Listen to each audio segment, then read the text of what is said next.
अस्सलामुअलैकुम। मेरा नाम है रुताबा। कैसे हैं सब आप लोग? ठीक हैं, उम्मीद करती हूँ सब खैरियत से होंगे, अपने आसपास लोगों का ध्यान रख रहे होंगे। आज जिस सेगमेंट पे हम बात कर रहे हैं उसके लिए 1 घंटा, 2 घंटे, 5 घंटे भी कम है। हम बात कर रहे हैं डर्मेटोलॉजिस्ट की। डर्मेटोलॉजिस्ट आसान अल्फाजों में इसको कहें तो आपको जवान रखने वाले लोग, ऐसा ही है डॉक्टर साहिबा? ऐसे ही। अस्सलाम वालेकुम, कैसी हैं आप? वालेकुम अस्सलाम। आप कैसी हैं? मैं बिल्कुल ठीक हूँ। Doctor Tahira, right? Doctor Tahira Soomro ji. हम्म। डॉक्टर ताहिरा, आपने डर्मेटोलॉजिस्ट क्यों सुना? जहाँ एमबीबीएस करके पहले लड़कियों के लिए एमबीबीएस बहुत मुश्किल है, फिर वो ऐसी फील्ड में जाती हैं, गायनी, कार्डियोलॉजिस्ट, जो बहुत ही मतलब वो ऐसा है कि फ़ौरन इसे मैं क्या कहूँ, इसे मैं ये कह सकती हूँ कि ज़्यादा चलने वाला जो है वो सेगमेंट है। तो आप डर्मेटोलॉजिस्ट। देखें, डर्मेटोलॉजी में मेरा पर्सनल इंटरेस्ट था। बेसिकली एक चैलेंजिंग फील्ड है जहाँ पे ना सिर्फ आप मेडिकल ट्रीटमेंट कर रहे होते हैं बट पेशेंट को विजुअली भी देख रहे होते हैं। उनकी जो कंडीशंस हैं, नॉट जस्ट आप उनकी डिजीज़ को क्योर कर रहे हैं, उनको एक अपीयरेंस में कॉन्फिडेंस दे रहे हैं। जहाँ तक बात की आपने कार्डियोलॉजी या गायनोकोलॉजी की, तो हर फील्ड की अपनी इम्पोर्टेंस है, लेकिन उसमें भी उसकी भी नीड हर जगह ही होती है, लेकिन स्किन की भी नीड अपनी जगह है। और आजकल जैसे लोगों में अवेयरनेस आती जा रही है, तो स्किन या यूँ कह लें कि अपीयरेंस कॉन्शियस ज़्यादा होते जा रहे हैं लोग। पर पाकिस्तान में अभी तक डर्मेटोलॉजिस्ट के पास जाना, इतनी अवेयरनेस नहीं कह सकते आई है। जी, बिल्कुल। आप देखें, इसमें हम दो तरह के लोग देखते हैं। एक तो वो जिनको एक थोड़े से इशू पे भी डर्मेटोलॉजिस्ट के पास आना है, बिकॉज उनके लिए अपीयरेंस मैटर करती है। आप बात और कर रही हैं वो लोग जो शोबिस से ताल्लुक करते हैं। बिल्कुल शोबिज़ का भी है, और आजकल आप यूँ कह लें बिकॉज सोशल मीडिया का ट्रेंड है, ट्रेंड फॉलो करना है कि कुछ आ रहा है, तो उसके लिए अपीयरेंस ही होती है। ठीक बिल्कुल है। ऐसा ही है। डिजीज़ का तो होता है कि आपको कोई भी चीज़ है, कोई पेन है, छुपा सकते हो, जब तक किसी को बताएंगे नहीं, नहीं पता चलेगा। वाइल डर्मेटोलॉजिस्ट का होता है जब आपको स्किन पे कोई भी चीज़ होगी तो वो फ़ौरन से विजिबल होगी। सही है। तो उसके लिए काफ़ी लोगों का कंसर्न होता है कि नहीं, ये ब्लेमिश है, ये स्पॉट है, ये एक्नी है, ये अच्छी नहीं लग रही, इसको ट्रीट करें। हाँ, जो आपने कहा कि बहुत सारे लोग नहीं आते, वो हैं वाकई डिजीज़ वाले। क्यों? जैसे कि हमारे पास बहुत सारे लोग जो हैं ना, पुराने टोटकों पे कि फ़लाँ ने ट्रीटमेंट की थी, फ़लाँ ने ये लगाया था, ये अप्लाई किया था, हमारे नेबर ने, हमारे रिलेटिव ने, बस वो ट्रीटमेंट करेंगे, अपनी डिजीज़ को वर्सन करेंगे और फिर हमारे पास आएंगे। तो अवेयरनेस ये है कि डर्मेटोलॉजिस्ट के पास अनफॉर्चुनेटली पेशेंट बहुत एंड में आ रहा होता है, वो लोकल जीपीज़ या फिर क्वेक्स और कुछ अपने जो फैमिली में डॉक्टर ना होके भी डॉक्टर होते हैं, उनसे ट्रीट होके आता है, तो उसके बाद हमारे पास आता है। सही। अच्छा, क्योंकि अब हमें ये पता चलने लगा है कि हाँ, स्किन केयर कितनी ज़रूरी है, और ये उस वक्त ज़रूरी नहीं है जबकि जब आपकी छाइयाँ आ चुकी हैं, सनबर्न हो चुका है, तब ज़रूरी नहीं है। ये बात लोगों तक पहुंचाना बड़ा मुश्किल काम है। आपने इसको कैसे किया? आपने कहा ना जैसे मेरा पर्सनल इंटरेस्ट था, तो वो कुछ वहाँ से आया क्या? देखें, बिल्कुल एक बेसिक रूटीन स्टेप है जिसको हम बहुत ही निगलेक्ट कर रहे होते हैं। लाइक जब तक कोई प्रॉब्लम नहीं होगी तब तक हमने स्किन को कुछ करना ही नहीं। हाँ, परफेक्ट है मेरी स्किन, ठीक आई है। Am looking good. हाँ, वही बात है कि क्या अक्सर पेशेंट क्या कर रहे होते हैं, या आम आदमी क्या के इंतज़ार कर रहे होते हैं कि चीज़ ख़राब हो और उसके बाद हम विज़िट करें। नॉर्मल रूटीन को बिल्कुल निगलेक्ट कर रहे होते हैं। अगर मैंने कहा, डर्मेटोलॉजी कोई रॉकेट साइंस नहीं है जो आप रूटीन स्किन केयर की बात कर रहे हैं। सही। एक नॉर्मल छोटे छोटे स्टेप्स होते हैं जो आपने जिस तरीके से खाना पीना हमारे लिए ज़रूरी है, स्किन केयर भी उतना ही नेसेसरी है। तो उसको फॉलो करना होता है, जिसको लोग बहुत ही ज़्यादा इग्नोर कर रहे होते हैं। जो आपने कहा, लोगों को अवेयरनेस देने के, जब हमारे पास अक्सर पेशेंट आ रहे होते हैं तो कोशिश ज़्यादातर यही होती है कि थ्रू काउंसलिंग हम ना सिर्फ पेशेंट, उनको प्रॉपर्ली पूरा गाइड कर लें कि स्किन केयर की क्या क्या स्टेप्स हैं, क्या इंपॉर्टेंस है, किस तरीके से लेके चलना है। एक अक्सर होता है ना कि नहीं, हमें तो कोई मसला नहीं है, हम नहीं करेंगे। तो एटलीस्ट जो हमारे पास आ रहे हैं, जो एक्सेस हमारी जिन तक हो रही है उनको तो एटलीस्ट हम गाइड कर सकते हैं ना कि नहीं आप ये करें। यकीनन वो बाहर जाएगा, किसी और को बताएगा, इसी तरीके से बात फिर आगे स्प्रेड होगी। सही। लेकिन हमारे पास जैसे अगर हम नॉर्मल लें कि लंग्स का प्रॉब्लम होता है, जब हमें ब्रीथिंग प्रॉब्लम होती है तो हम जो है डॉक्टर के पास चले जाते हैं, जबकि वो सामने तो कुछ ऐसा दिख नहीं रहा होता है कि कोई प्रॉब्लम है, नॉर्मल है, खांसी ज़्यादा आ रही है या ब्लड आ रहा है खांसते वक्त स्प्लूटम में, तो वो आ जाता है। या हमें कार्डिक इशू को भी होता है कि भाई उल्टे हाथ में दर्द हुआ, तो ये एक सिम्टम्स हैं कि भाई अभी कुछ बहुत बुरा होने से पहले ही आप डॉक्टर कंसल्टेंट के पास चले जाए। तो इसी तरीके से डर्मेटोलॉजिस्ट में क्या है कि किस स्टेज में आपके पास आ जाए? देखिए हमारे पास जो आते हैं अगर दो तरह के, अगेन एक डिजीज़ के वजह से पेशेंट हमारे पास लैंड अप होते हैं और एक होता है कॉस्मेटिक रीजंस लाइक पिगमेंटेशन हो गई, एक्नी स्पॉट्स, ब्लेमिशेस हो गए या रिंकल्स जिसको हम एजिंग प्रोसेस कहते हैं, तो या हेयर और नेल रिलेटेड कोई प्रॉब्लम हो। ठीक है, अगर डिजीज़ वाला तो होगा क्योंकि उसको आजकल क्योंकि जैसे स्किन इन्फेक्शंस और काफ़ी डिजीज़ हैं जो इजीली एक जीपी से ट्रीट नहीं हो पाती, तो उसके लिए तो पेशेंट हमारे पास आ जाएगा, जल्दी या देर से पहुंच ही जाएगा। अपीयरेंस कंसर्न की बात करें, वो डिपेंड करता है कि कॉन्शियस कितना है। वही बात कि आजकल अवेयरनेस बढ़ती जा रही है, छोटा सा स्पॉट भी हो तो लोग बहुत ज़्यादा कंसर्न हो रहे हैं, तो वो आ रहे हैं। और बाकी ये होता है कि बहुत सारे होते हैं जिनको वाकई एक प्रॉपर स्किन केयर या ट्रीटमेंट की ज़रूरत होती है और कहते हैं नहीं भाई हमें कुछ भी नहीं करना, हम ये चीज़ें अप्लाई नहीं करेंगे, हम घरेलू टोटकों की तरफ चले जाते हैं ना। हाँ जी बिल्कुल, और उसके बाद अपनी स्किन को डैमेज करके ही फिर आते ही हैं हमारे पास। तो एज अ डर्मेटोलॉजिस्ट तो आपको ये सब आपने पढ़ लिया, लेकिन आपके घर में भी अम्मी होंगी, जी दादी होंगी, नानी होंगी, जिन्होंने आपको एक जो है पेस्ट बना के दिया होगा कि बेटा ये लगा लो, फौरन निखार आ जाएगा और फौरन जो है ये सब कुछ खत्म हो जाएगा। तो ये कहाँ तक ये सब चीज़ें सही और गलत है? देखिए सही या गलत होने से पहले तो ये कि कितना फ़ायदा या कितना नुकसान हो रहा है। अगर कोई चीज़ आप कभी कभार कर लेते हैं और आप श्योर हैं कि इसके अप्लाई करने से कोई नुकसान नहीं होगा, तो एक या दो दफ़ा ट्राई किया जा सकता है। लेकिन अगेन जब आपको लाइक अगर एक ले पर्सन की बात करें तो ही और she is not a doctor, तो उनको नहीं पता कि इस चीज़ से क्या होगा। अक्सर हमारे पास पेशेंट आते हैं कि कहीं से टोटका सुन लिया, कहीं मैगजीन से, या आजकल चले मैगजीन तो ख़त्म होके रील्स पे आ गए हैं कि कोई ट्रेंड चल रहा है वो अप्लाई कर लिया, और जब स्किन डैमेज होती है तो फिर आते हैं। ठीक है, जैसे आपने कही कि हमें भी बिल्कुल अपने बड़ों से सुनने को मिला था या अपने बचपन में हमने भी अक्सर ये टिप्स वगैरह पढ़ते थे एंड ऑनेस्टली कभी ट्राई भी किए थे, लेकिन वही बात होती है कि हर किसी की स्किन पे सूट नहीं करते। हाँ, बहुत दफ़ा होता ये है कि वो चीज़ सही होती है लेकिन आपके लिए सही नहीं होती। बिल्कुल, इसका मतलब ये नहीं कि वो गलत नहीं है।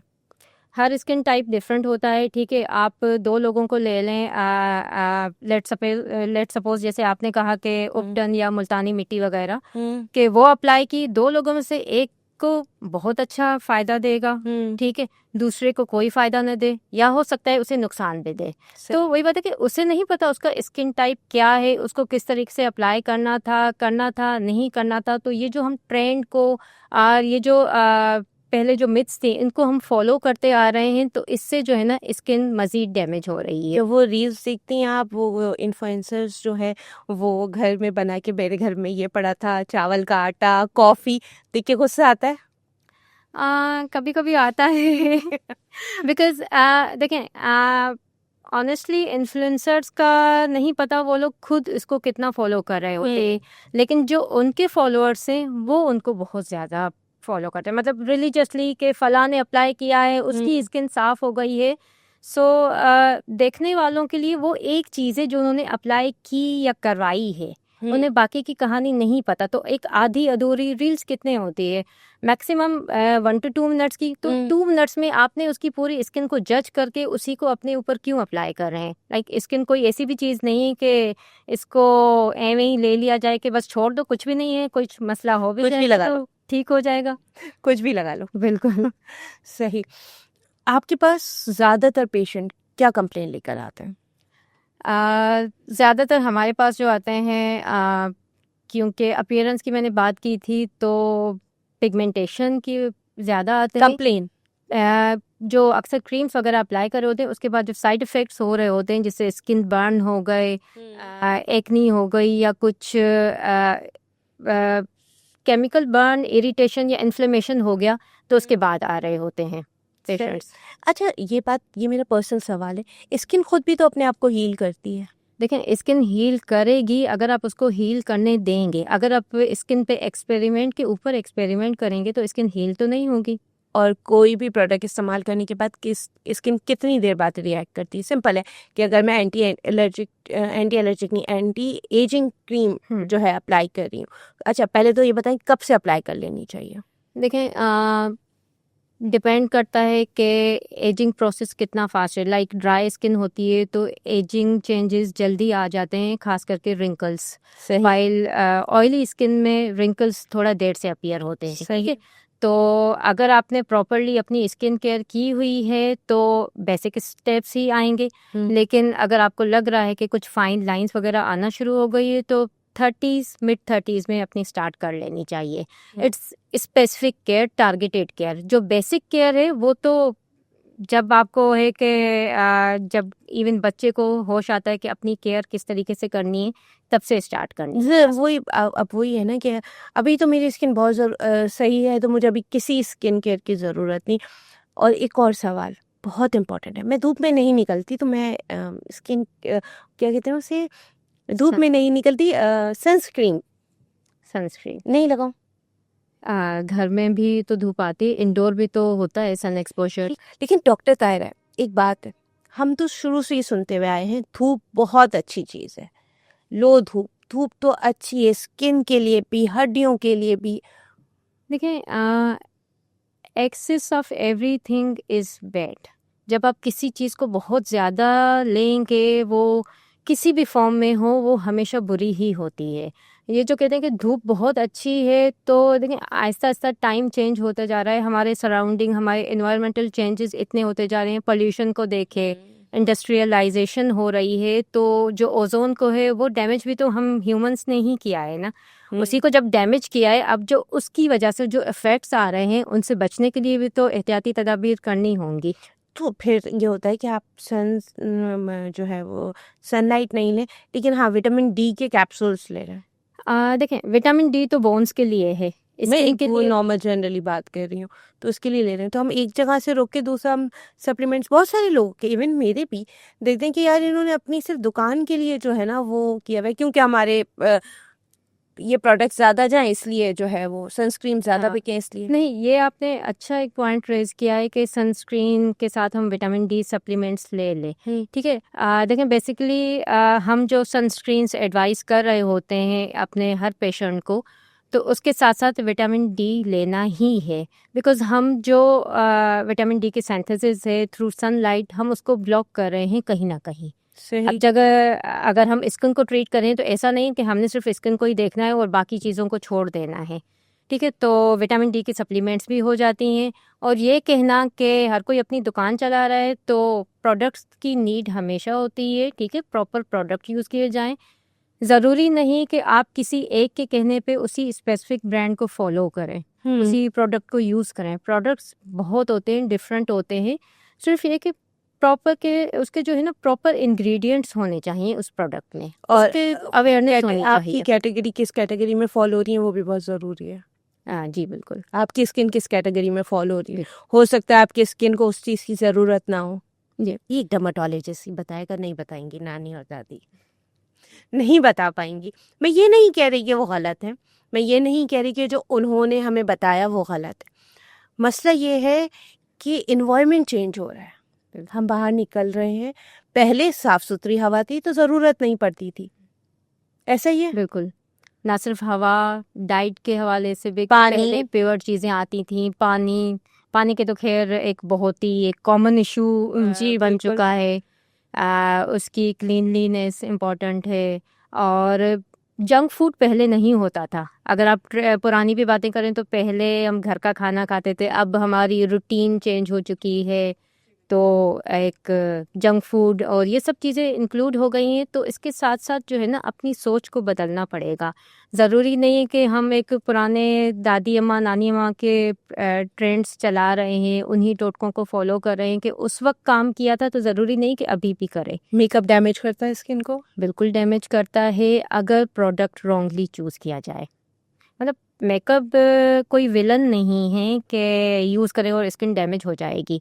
जहाँ नीड हो वहाँ मेकअप होता है डेफिनेटली, ठीक है, लेकिन प्रोडक्ट प्रॉपरली चूज़ करना होता है और उसको क्लीन भी करना होता है। बिल्कुल।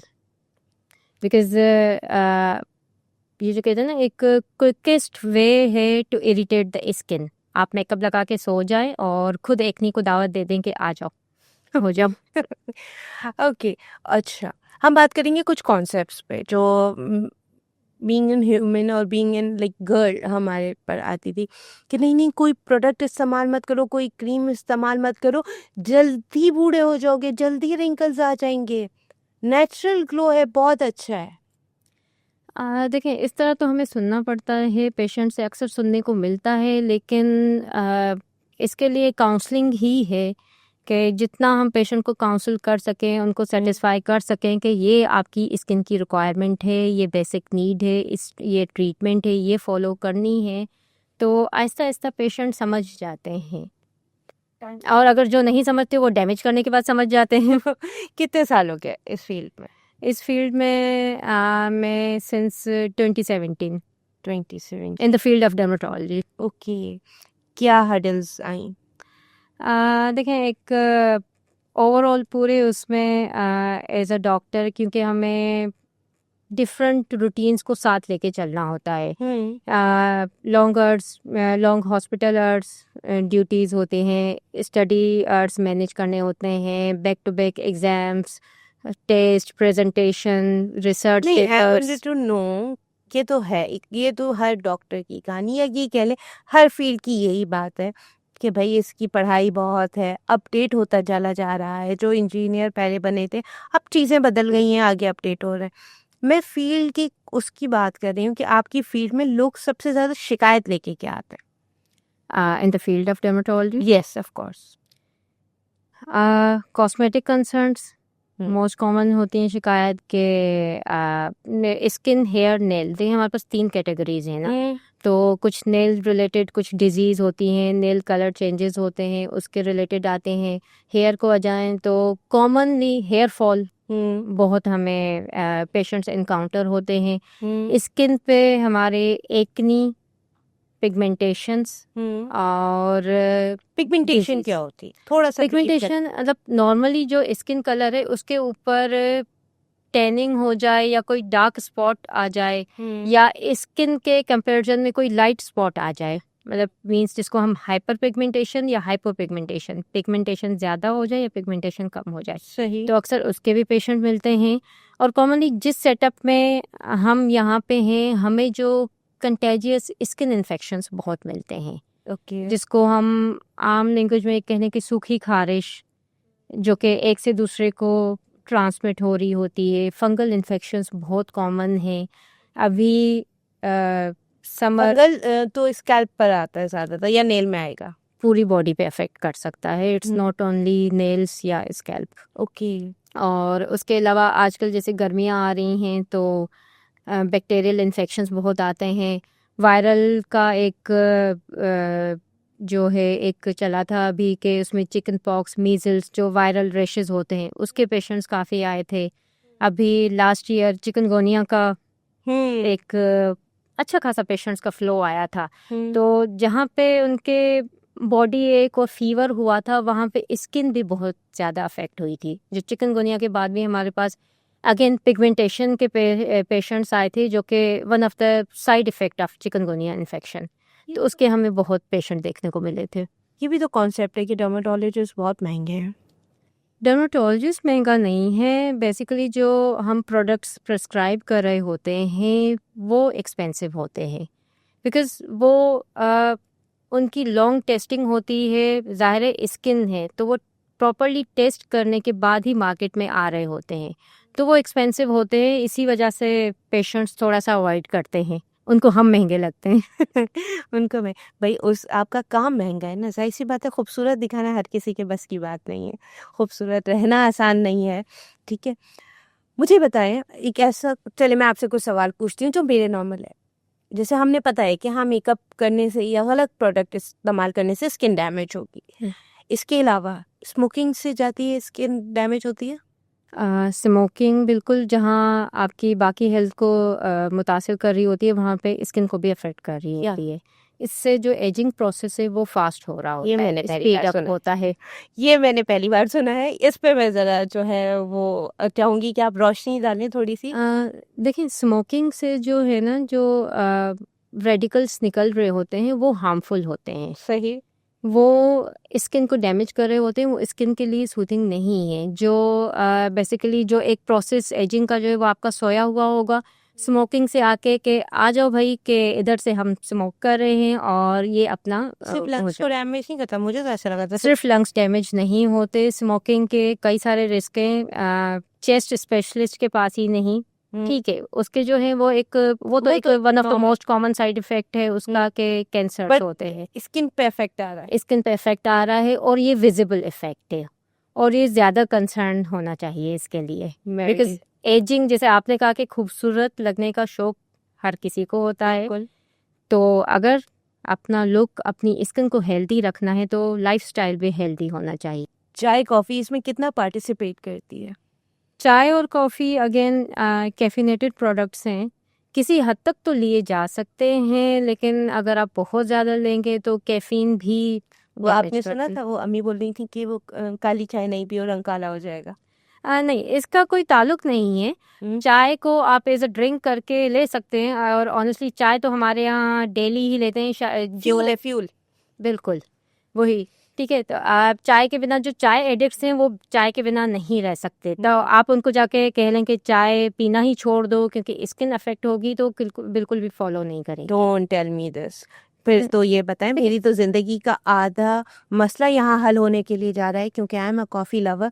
तो मुझे क्योंकि डैंड्रफ होता है, तो मैंने यही सुना कि कॉफ़ी पीते हैं इसलिए डैंड्रफ होता है, ड्राइनेस इसलिए होती है। इससे इसका कोई साइंटिफिकली कोई लिंक नहीं है, थैंक यू सो मच। लेकिन अगेन एक्सेस हर चीज़ की बुरी होती है, लिमिट में हर चीज़ को रखा जाए।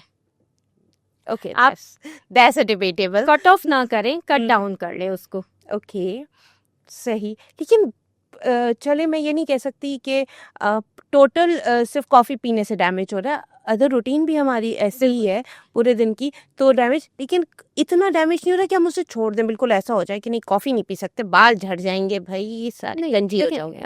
कॉफ़ी का स्पेशली मतलब वो कैफीन की वजह से कहते हैं ना, तो कैफीन का हेयर फॉल से या डैंड्रफ से तो लिंक नहीं है, ठीक है।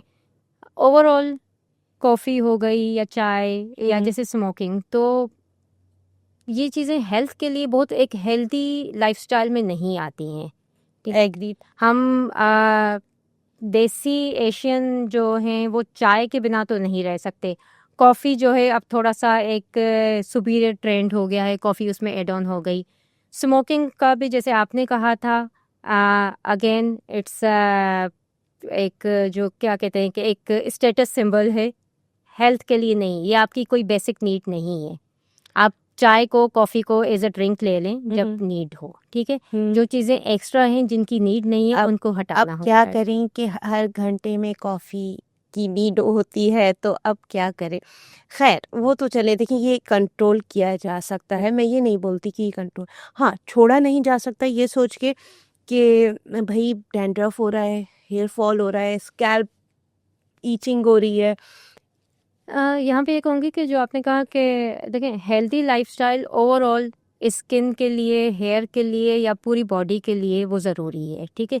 हम लाइफस्टाइल को ख़राब करके ये एक्सपेक्ट करें कि चीज़ें खुद ब खुद सही हो जाएंगी, स्किन भी सही हो जाएगी, कोई एजिंग प्रोसेस नहीं होगा, डिटॉक्स पी ले।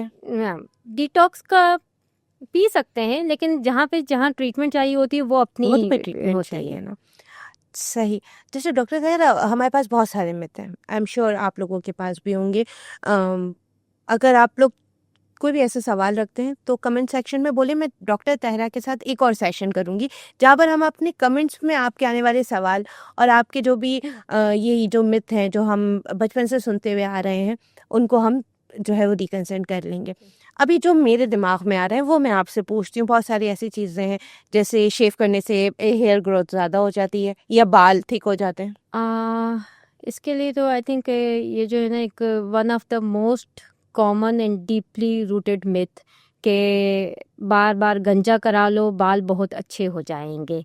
ठीक है, देखें साइंटिफिकली मैं आपको ये बात बताऊं कि जब आप रेगुलरली या फ्रीक्वेंटली शेव करते हैं हेड पे तो उसके बाद जो हेयर होते हैं वो स्किन के सरफेस लेवल पे ट्रिम हो रहे होते हैं, वो ब्लंट हो जाते हैं। तो जो उसके बाद हेयर ग्रोथ होती है वो कोर्स होती है, मतलब जब आप उसको अपने हाथ से फील करने की कोशिश करेंगे तो एक कोर्स टेक्सचर देगा। तो प्रोबेबली इसकी वजह से सामने वाले को एक इम्प्रेशन जा रहा होता है कि बाल घने मजबूत या अच्छे हो गए हैं। ये नहीं, मैं तो नॉर्मल हैंड वैक्सिंग और शेव, हैंड शेव और लेग शेव की बात कर रही हूँ कि इसमें जो है वो नहीं करो। नहीं, देखें अगर आप शेविंग की अगर वैक्स के थ्रू कर रहे हैं तो वैक्स से तो हेयर फॉलिकल्स वीकन होती हैं। सही, तो उसके बाद जो हेयर ग्रोथ होगी वो थिनर होगी ना कि थिकर। ठीक है, लेकिन हम शेव में भी यही बोलते हैं कि जब आप नॉर्मली जो है वो हैंड गियर तो होते हैं। मेरा ये मानना है कि वो तो अपनी ग्रोथ पे आ रहा है ना, वो अपनी ग्रोथ पे आ रहा है। देखें शेव पे अगर आप रेजर की बात कर रहे हैं ना तो वो हेयर सिर्फ ट्रिम हो रहे हैं, वो जड़ से नहीं निकल रहा है। ठीक है, तो वो ब्लंट हो जाते हैं। वो बहुत थिक सा एक, जब आप कभी फील करने की कोशिश करेंगे तो बहुत एक थिक सा वो पॉइंटेड सा वो देगा। जब एक साथ बहुत सारे हेयर पूरी स्किन पे जब रीग्रो करेंगे तो वो बहुत रफ सा फील देता है। तो उससे जो है ना ये इम्प्रेशन के नहीं थिकर हेयर हो गए हैं इसकी वजह से, तो इसका इससे कोई ताल्लुक नहीं है। सही सही सही। अगेन फिर से आ गया कि लाइटिंग, मेकअप, क्योंकि हम जिस फील्ड से ताल्लुक़ रखते हैं हम मेकअप भी कैरी करते हैं, हम लाइट भी फेस करते हैं, ये स्किन को डैमेज करता है। नहीं देखें, लाइट जो ये हमारी डेली लाइफ में जो हमारे पास हो रही है या जो आप कैमरा लाइट्स की बात कर रहे हैं, ये कुछ रेज एमिट तो होते हैं लेकिन हर चीज़ का मतलब ये जब इसी स्पेसिफिकली डेजिग्नेटेड होते हैं कि ये रेज नुकसानदेह नहीं होते। सही, ठीक है, आप उन बातों का सल्यूशन दे सकते हैं जहाँ पॉसिबल है। ठीक है, कुछ चीज़ें हमारी डेली रूटीन का हिस्सा बन चुकी हैं। इस मेकअप और लाइटिंग के साथ मोबाइल जैसे है कि अक्सर हमारे काम भी मोबाइल पे हो रहे होते हैं, हर किसी के हाथ में मोबाइल है, वहाँ पे सिर्फ रील्स इन्फ्लुएंसर्स कोई नहीं फॉलो कर रहे होते।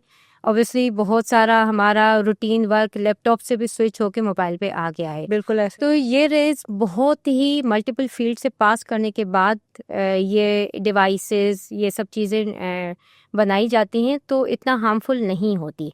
अगेन एक चीज़ को जहाँ पे रूटीन है, जहाँ पे आप जिस चीज़ को आपको लग रहा है कि हार्मफुल है उसको अवॉइड कर सकते हैं, बेशक करें। ठीक है, लेकिन टोटली उसको बंद करने से कुछ नहीं होगा। मिथ है ना, मिथ है। इस तरह तो जो मीडिया पर्सनैलिटीज़ हैं, जो हमारे सेलिब्रिटीज़ हैं, ये तो फिर सबसे ज़्यादा ही सबसे पहले ही हमें बूढ़े दिखेंगे। अच्छा, आजकल एक बड़ी मजे की चीज़ ट्रेंड कर रही है, वो क्या है? ड्रिप्स, गोरे होने के लिए। बिल्कुल, कितनी सही और कितनी गलत है? देखें ये बहुत ही एक ट्रेंड में आई हैं और सॉरी टू से इस पे मैं सोशल मीडिया पे ही थोड़ा सा ब्लेम करूँगी, क्योंकि एक तरफ से तो हम अपने लोगों को काउंसल करते हैं कि be confident in your own skin. ठीक है, आपका जो भी कलर है आप उसको एक्सेप्ट करें, उसको ओन करें। ठीक है, दूसरी तरफ से हम खुद वाइटनिंग को प्रमोट कर रहे होते हैं। गोरा होना, गोरा दिखने की ख्वाहिश करना कोई गलत बात नहीं है, लेकिन वो चीज़ें लॉन्ग टर्म में हमेशा से डैमेज करती हैं। अब जैसे आपने वाइटनिंग ड्रिप्स की बात की, वाइटनिंग क्रीम्स आते हैं, कैप्सूल्स और सप्लीमेंट्स वगैरह आ रही हैं, वक्ती तौर पे फ़ायदा दे सकते हैं, लेकिन जो जेनेटिकली कलर होता है बॉडी का अपनी स्किन का वो सेम रहता है। So for the time being आप जब ये चीज़ें यूज़ कर रहे होते हैं वो कलर मास्क हो जाता है, वो लाइटनिंग इफेक्ट आ जाता है, लेकिन उसके बॉडी में स्टोर्स बनते हैं। सही। तो जब तक बॉडी में स्टोर्स रहेंगे वो इफ़ेक्ट विजिबल रहेगा। जैसे ही वो इफ़ेक्ट्स ग्रेजुअली डिप्लीट होना शुरू होंगे, वो इफ़ेक्ट फेड ऑफ होना शुरू हो जाएगा। तो सिर्फ इफेक्ट फेड ऑफ होगा या उसके साथ कुछ डैमेज भी लेकर देखें, आएगा? अगर थोड़े टाइम के लिए ली हो तो एक्सेप्टेबल है, क्योंकि देने वाला जो है ना वो डॉक्टर होना चाहिए। आपने इधर उधर जाके किसी से भी पूछ के वाइटनिंग टैबलेट्स नहीं लेनी है। सही। क्योंकि ऑनेस्टली हमारे पास पेशेंट आ रहे होते हैं स्क्रीनशॉट्स लेके कि ये टैबलेट का बता रहे हैं, हम ये टैबलेट ले लें। ठीक, आपने बस एक ट्रेंड देखा, उसको देखा और सिर्फ हमसे पूछने के लिए ये आए कि ये लेनी या नहीं। डॉक्टर से कंसल्ट करें वाकई आपको नीड है या नहीं। सही। ठीक है, एक एज होती है कि वाकई के आपके लॉन्ग टर्म गोल्स क्या हैं, कोई इवेंट है करवा लो वाइटनिंग। ठीक है, प्रमोट नहीं करें मैं, अगर बहुत ज़्यादा नीड है करवाना चाह रहे हो करा लो, लेकिन colour for the time being आएगा, ये परमानेंट नहीं है। ये बात हमेशा जहन में रखनी है। सही। ठीक है, दूसरी बात अगेन जितना हो सके काउंसिल करने की पेशेंट को हम पूरी कोशिश करते हैं कि ये साइड इफ़ेक्ट्स हैं, जितना अवॉइड किया जाए बेहतर है। बेहतर है। डॉक्टर रायरा कुछ टिप्स देते हैं कि स्किन हेल्दी रहने के लिए, मैं गोरे होने की बात नहीं कर रही, सिर्फ हेल्दी रहे, रूटीन लाइफ भी फॉलो होती रहे, चाय कॉफ़ी ये सब कुछ चलता रहे, मेकअप भी चलता रहे, लेकिन कुछ ऐसी टिप्स हो जो हम अपनी रूटीन में शामिल करके एक हेल्दी स्किन मेंटेन कर सकें। देखें, हेल्दी स्किन के लिए बहुत ही एक सिंपल स्टेप होते हैं, चंद के उनको आपको फॉलो करना होता है। एक जेंटल क्लींजिंग स्किन की होनी चाहिए जो आपकी स्किन को क्लीन रखता है। वो स्क्रबर से कर नहीं, स्क्रबर से नहीं, स्किन को बहुत ही डेलिकेट वे में ट्रीट करना होता है। सही। ठीक है, अगर स्किन को आप फ्राइंग पैन समझ के उसको स्क्रब करते रहेंगे तो स्किन उससे हेल्दी बिल्कुल नहीं रहेगी, बल्कि ये तो खुद एक मैकेनिकल ट्रॉमा देने की बात हो गई। सही। जेंटल एक्सफोलिएशन होनी चाहिए, जेंटल क्लींजर्स यूज़ करने हैं फेस पे टू क्लीन योर स्किन। उसके बाद जो सेकंड स्टेप होता है, बेसिक स्टेप है, अगेन वो मॉइस्चराइज़र। अपनी स्किन को हाइड्रेशन देनी होती है तो उसके लिए प्रॉपर मॉइस्चराइज़र यूज़ करना होता है। और third and most important, sunscreen. सही। लेकिन मैं एक ये बात कहूँगी कि अगर जैसे किसी को कोई भी स्किन प्रॉब्लम नहीं है, किसी को कुछ भी लग नहीं रहा कि इशू है, सिर्फ यही 3 स्टेप जो आपने बोले ये आप जो है वो करिए, लेकिन डोंट यू थिंक कि इसके लिए भी एक दफ़ा लाइफ में डर्मेटोलॉजिस्ट के पास जाना ज़रूरी है? बिल्कुल, देखें, जहाँ अगर प्रॉपर नॉलेज ना हो कि हमारी स्किन के लिए कौन से प्रोडक्ट सूट करते हैं, कौन से फेस वॉशेस या सनस्क्रीन्स यूज़ करने चाहिए, तो डर्मेटोलॉजिस्ट से कंसल्ट करना चाहिए। या एटलीस्ट कुछ और नहीं तो अपना स्किन टाइप क्या है वो आपको प्रॉपरली डर्मेटोलॉजिस्ट ही गाइड कर सकता है, उन्हीं से ही आपको कंसल्ट। क्योंकि जैसे कहा जाता है ना कि बाय द एज ऑफ 30 आप चाहें साल में एक दफ़ा अपना पूरा बॉडी चेकअप करवा लें, ऐसा कहा जाता है। और ये बात बिल्कुल सही है कि आपको नहीं पता होता, बहुत सारी चीज़ें आपके अंदर पल रही होती हैं, बहुत बिगड़ने के बाद सामने आती हैं। इसी तरीके से मैं जो आपकी बातों से समझ पाई हूँ वो ये है कि आप साल में एक दफ़ा एक डर्मेटोलॉजिस्ट के पास, आपको अगर सामने नहीं दिख रहा कि कोई पिंपल नहीं आ रहा है, कोई जो है वो कोई ऐसी प्रॉब्लम, लेकिन फिर भी एक कंसल्टेंट के पास चले जाए, जस्ट टू मेक श्योर कि आप जो रूटीन फॉलो कर रहे हैं वो सही है या नहीं, या आपको किसी चीज़ की डेफिशिएंसी नहीं हो रही। बिल्कुल, ना सिर्फ ये बल्कि बहुत सारे बेसिक क्वेश्चंस भी होते हैं कि पेशेंट्स को या कंफ्यूजन होता है कि सनस्क्रीन किस टाइम लगाना है। जैसे आपने भी सवाल किया था कि इंडोर अप्लाई करना या नहीं करना, तो बहुत सारी जो क्वेरीज होती हैं वो आके पूछ के क्लियर करें अपने माइंड को, वो बेहतर है, बजाय बस एक चीज़ के नहीं ये इसकी नीड नहीं है या इसकी ज़्यादा नीड है।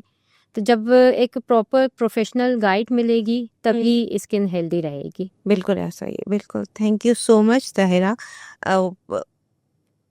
टाइम की शॉर्ट है, वरना तो मेरे पास तो सवालों का ढेर है और आई एम श्योर आप लोगों के पास भी होगा। Thank you. तो अच्छा, एक बहुत आम सा सवाल है। छोटी बच्ची है, हेयरी है, फेस पे हेयर है, हाथों पर है, क्योंकि हमारे यहाँ तो भाई लड़कियों को शुड बी लाइक परफेक्ट होना चाहिए, ऐसा ही है ना? और ये सिर्फ हमारे यहाँ नहीं, मेरे ख्याल से सब जगह ही ऐसा ही है। तो कौन सी एज है जहाँ पर जो है वो उसको एक सैलून में लेकर जाया जा सकता है? देखें, अव्वल तो आपने मेक श्योर कि जो हेयर ग्रोथ है बॉडी पे वो सिर्फ और सिर्फ जेनेटिक है, मतलब वो कोई डिजीज रिलेटेड नहीं है, ठीक है। उसके बाद जो आपने कहा कि सलोन में ले जाया जाए मींस वैक्स के लिए, ठीक है। तो वैक्स का जितनी अर्ली स्टार्ट होगी उतना अच्छा इफेक्ट आता है। बस ये कि वो बच्ची जो है वो जो एक वैक्स का पेन होता है वो टॉलरेट करने, बिल्कुल बिल्कुल ये ना हो कि बच्चा रोता रहे और वैक्स स्ट्रिप्स अप्लाई करते रहे। नहीं, क्योंकि हमारे यहाँ जो कॉन्सेप्ट है ना ये कि अभी तो ये छोटी, अभी क्या ज़रूरत है। तो मुझे भी ऐसा ही लगता था कि आप उसके जो है रूट्स बहुत अच्छी तरीके से बनने से पहले पहले उनको वीक कर दो ताकि वो ज़िंदगी बन। जितना वो वीकर होंगे हेयर फॉलिकल्स उतना ही हेयर ग्रोथ रिड्यूस हो जाएगी। सही सही सही, ठीक है। एक सवाल और जो आजकल हम बहुत देख रहे हैं कि पहले एक दौर आया था आइसिंग का, भाई बर्फ़ लगा लो चेहरे पर, उफ अल्लाह, लोगों ने अपने मुंह जमा दिए, मैंने भी अपना मुंह जमाया है वैसे तो फिर आया नहीं नहीं बर्फ़ नहीं, वो पोर्स खोल देती है, आप बर्फ़ पानी में डालो फिर अपना मुंह उसके अंदर डालो, कौन सा वाला सही है भाई? देखें दोनों के लिए पहले तो जो आइसिंग है, आइसिंग का स्किन पे जो चाहे आप डायरेक्टली अप्लाई करें या जो अब फेस को डिप करने वाला जो ट्रेंड चला है, आइसिंग का काम जो है ना फेस को सिर्फ कूलिंग प्रोवाइड करना है, ये किसी भी चीज़ में हेल्प नहीं करती। डॉक्टर ताहिरा, आप मेरी सारे रूटीन को डिस्टर्ब कर रही हैं। मुझे तो ऐसा लगा है कि नहीं पोर्स बंद हो जाएंगे और आई फील दैट मैंने साइंटिफिकली देखा जाए तो आइसिंग मतलब जब आप ठंडा पानी जो कर रहे हो उससे पोर्स खुलने या बंद होने का कुछ नहीं होता, पोर्स का साइज थोड़ा श्रिंक हो जाता है, ठीक है। लेकिन एक बात जो पोर्स के खुलने और बंद होने की ही बात है, इसमें कहूँगी कि पोर्स को अक्सर हमने ये समझ लिया कि कोई दरवाज़ा है, ये बड़े हो गए हैं, ये छोटे हो गए हैं, ये खुल रहे हैं या बंद हो रहे हैं, तो इस तरह नहीं होता। पोर बेसिकली आपकी स्किन का एक हिस्सा है, एक जिसका साइज जेनेटिकली डिटरमाइंड होता है, ठीक है। किसी में पोर्स लार्ज होते हैं, किसी में स्मॉल होते हैं। जो पोर्स के साइज है उसको हम ट्रीटमेंट से भी श्रिंक कर सकते हैं, कम्प्लीटली क्लोज करना या ओपन करने का कुछ नहीं होता।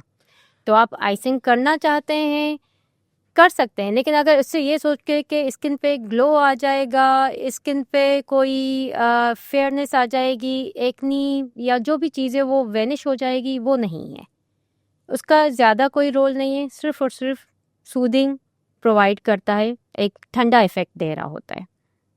ओके, यहाँ मुझे थोड़ा सा झटका लगा है।